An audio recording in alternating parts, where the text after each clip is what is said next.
À Pentecôte, les disciples ont ramassé encore la manne. C'est pourquoi j'ai toujours dit, la manne tombe encore. La manne tombe encore. C'est quoi ça? Dis, mon frère, je ne comprends pas, mais regarde seulement. Comme ma vie a changé. J'étais prostituée, je ne peux plus me prostituer maintenant. J'étais colérique, c'est parti de soi. Mon visage est toujours rayonnant. La dépression a disparu. Pourquoi il dit, mais mon cher, c'est une histoire de c'est quoi ça?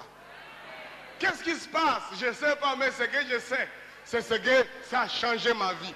La joie ne m'a plus jamais quitté parce que le feu de Dieu est sur moi.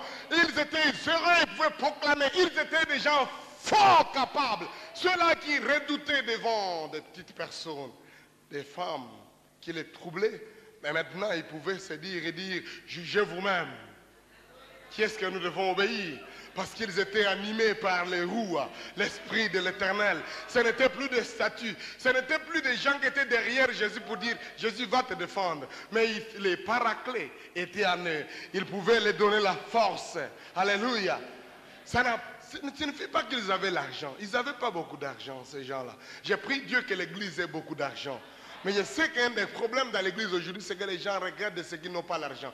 Ils devaient d'abord regretter de ceux qui n'ont pas l'esprit.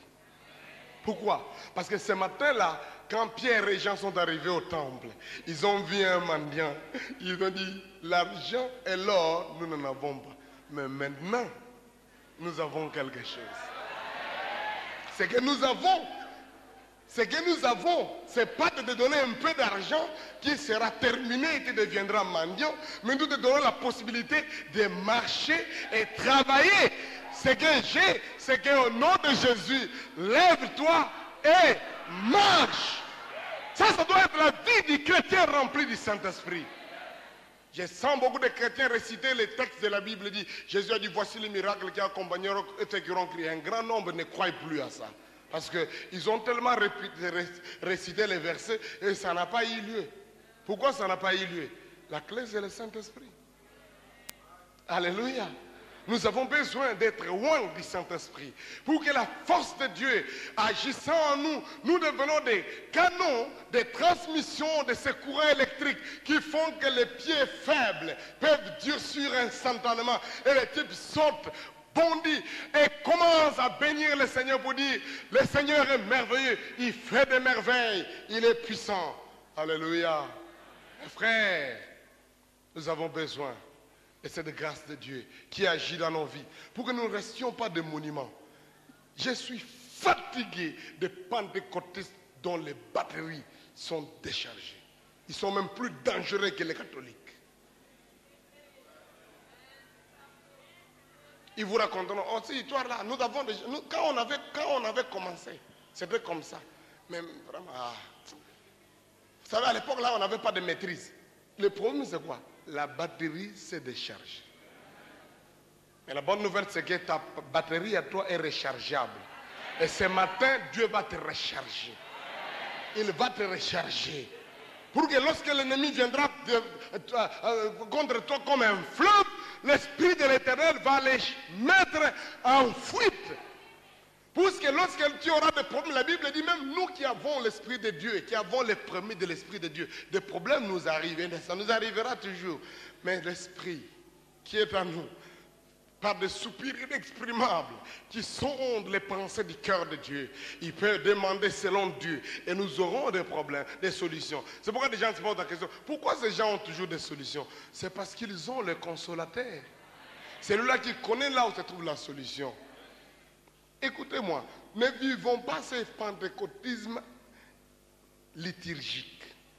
Il y a des gens qui vous disent, vous voyez, moi je suis rempli de Saint-Esprit, hein? J'ai déjà été baptisé de Saint-Esprit. La Bible ne dit pas que nous devons raconter aux gens que nous sommes remplis de Saint-Esprit. La Bible dit que ça doit être une manifestation, une démonstration. On doit voir ça. On doit voir ça. Ça se vit. Quand quelqu'un est possédé, on sait qu'il est possédé par un esprit mauvais. Combien plus les chrétiens devaient montrer qu'ils sont eux aussi remplis du Saint-Esprit? De telle sorte que c'est devenu un problème. C'est plus facile de détecter quelqu'un qui est égaré et c'est compliqué pour savoir qui est chrétien. Non, ça ne devait pas être le cas. Laissons l'Esprit de Dieu agir dans nos vies, nous remplir, nous animer, nous donner cette force nouvelle, cette puissance. Dites à Dieu, je voudrais être libre, je voudrais agir, je voudrais aller avec toi dans les eaux profondes. Je voudrais expérimenter cette nouvelle effusion de l'Esprit de Dieu, du feu de l'Éternel, le feu de Dieu qui vous ranime, qui vous donne une place dans le corps de Christ, qui vous rend capable, utile pour la société. Frères et sœurs, c'est très important. Nous avons besoin de revenir à l'Esprit. La Bible dit, ne vous enivrez pas de vin. Il me semble que de plus en plus maintenant, les pentecôtistes prennent beaucoup de vin parce que leurs batteries sont déchargées. Soyez remplis de l'Esprit. Ne vivez pas dans la débauche. Menez une vie qui plaît à Dieu. Et je sais quand le Saint-Esprit habite en nous. La Bible ne dit même pas que chassez la chair et l'Esprit vous remplira. Il dit marchez selon l'Esprit et vous n'accomplirez pas les désirs de la chair. Quand j'entends beaucoup de frères dire, frère, on était là en train de causer, mais les faiblesses sont venues. Alors c'est comme ça que nous sommes tombés. Vous étiez en train de causer quoi? Entre nous, frères, c'est un problème. Comment un frère et une sœur peuvent tomber quand ils étaient en train d'être remplis du Saint-Esprit? Je ne comprends pas. Parce que nous n'avons pas reçu un esprit de faiblesse, mais nous avons reçu un esprit de force. Comment expliquer qu'il y a beaucoup plus de pentecôtistes, de charismatiques faibles? Ce n'est pas correct. Nous devions être forts. Nous devons tenir ferme. Les péchés ne pouvaient plus jouer avec notre vie.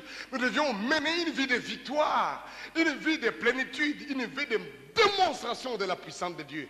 Parce qu'il est là et il veut être avec nous, nous conduire à tout lieu. Et la Bible nous montre que Dieu ne le fait que lorsque nous lui demandons de nous remplir. Lorsque nous lui permettons, nous acceptons que le feu de Dieu soit sur notre vie. Si Dieu t'a rempli, ôtez le voile. C'est tout ce que je peux te dire. Ôtez le voile. Ôtez le voile. Alléluia. Ôtez le voile. Ne faites pas comme Moïse. Parce que la loi risque de devenir une lettre qui tue. Mais l'esprit vivifie. Si réellement vous avez été déchargé. Ce qui est grave parfois, on est sorti du stade dimanche. Déjà, depuis ce dimanche jusqu'à maintenant, il y en a qui, les batteries sont déjà complètement plates. Déjà. Dieu, que vous puissiez être refait. Nous allons prier le Seigneur.